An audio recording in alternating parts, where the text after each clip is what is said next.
تین دوست تھے، ایک کا نام تھا تبرانی، دوسرے کا نام تھا ابو شیخ اور تیسرے کا نام تھا ابن المقری۔ یہ تینوں مسجد نبوی کے اندر پڑھتے تھے۔ اس زمانے میں استاد صرف درس دیتا تھا، اتنی ذمہ داری ہوتی تھی۔ کھانا پینا رہائش یہ طالب علم کی اپنی ذمہ داری ہوتی تھی۔ آج کل تو مدارس والے رہائش کا بھی انتظام کرتے ہیں، کھانے کا بھی انتظام کرتے ہیں۔ پہلے وقتوں میں ایسا نہیں ہوتا تھا، یہ طالب علم کی اپنی ذمہ داری ہوتی تھی۔ چنانچہ ان تینوں دوستوں کو مسجد نبوی میں پڑھنے کا موقع ملا۔ ایک وقت آیا کہ ان کے پاس کھانا ختم ہو گیا، تو انہوں نے روزے رکھنے شروع کر دیے۔ پانی سے روزہ رکھتے، پانی سے افطار کرتے، پانی سے روزہ، پانی سے افطار۔ 3 دن تک تو یہ گزارا کر گئے۔ 3 دن کے بعد حالت ایسی کہ کھڑے ہوں تو گرتے ہیں اور اٹھنے کی طاقت نہیں۔ تو باقی 2 دوست کہنے لگے بھئی ہم سے تو اتنی بھوک برداشت نہیں ہوتی، ہم تو واپس گھروں کو جا رہے ہیں۔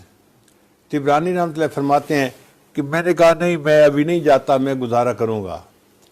چنانچہ میرے دوست چلے گئے اور میں اکیلا رہ گیا، اور میری حالت بھی ایسی تھی کہ کھڑا ہوتا تھا تو آنکھوں میں اندھیرا آتا تھا، بھوک کی وجہ سے میں گرنے لگتا تھا۔ میں مسجد نبوی لیٹا ہوا تھا، اچانک مجھے خیال آیا کہ میں مسجد نبوی کا طالب علم ہوں، میں اپنے میزبان کو تو بتاؤں کہ مجھے بھوک لگی ہوئی ہے۔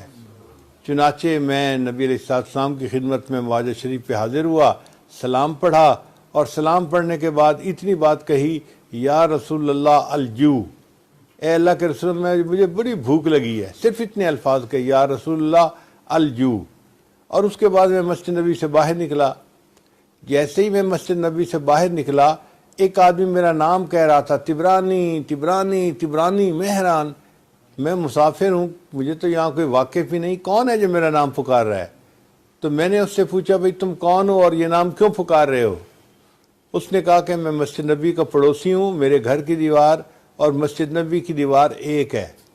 میں گھر میں سویا ہوا تھا، قیلولہ کر رہا تھا، خواب میں مجھے نبی علیہ السلام کی زیارت نصیب ہوئی، اور نبی علیہ السلام نے ارشاد مجھے فرمایا کہ میرا ایک مہمان مسجد نبوی میں تبرانی نام کا ہے اور وہ بھوکا ہے، تم اسے کھانا کھلاؤ۔ میری آنکھ کھلی، میں نے اپنی بیوی کو بتایا کہ مجھے نبی علیہ السلام نے یہ حکم فرمایا ہے۔ تو بیوی نے جو سالن کی ہنڈیاں اتاری تھی، اس نے کہا یہ پوری ہنڈیاں بھی لے جاؤ، اور جتنی روٹیاں پکی ہیں یہ ساری روٹیاں اٹھا کے لے جاؤ، پہلے نبی علیہ السلام کے مہمان کو کھانا کھلاؤ، بعد میں ہم اپنا کھانا کھائیں گے۔ تو میں آ کے آپ کا نام پکار رہا ہوں کہ نبی علیہ السلام نے حکم دیا ہے میں آپ کو کھانا کھلاؤں۔ آپ دیکھیے ان طلباء کی نبی علیہ السلام کے ہاں اتنی قبولیت تھی۔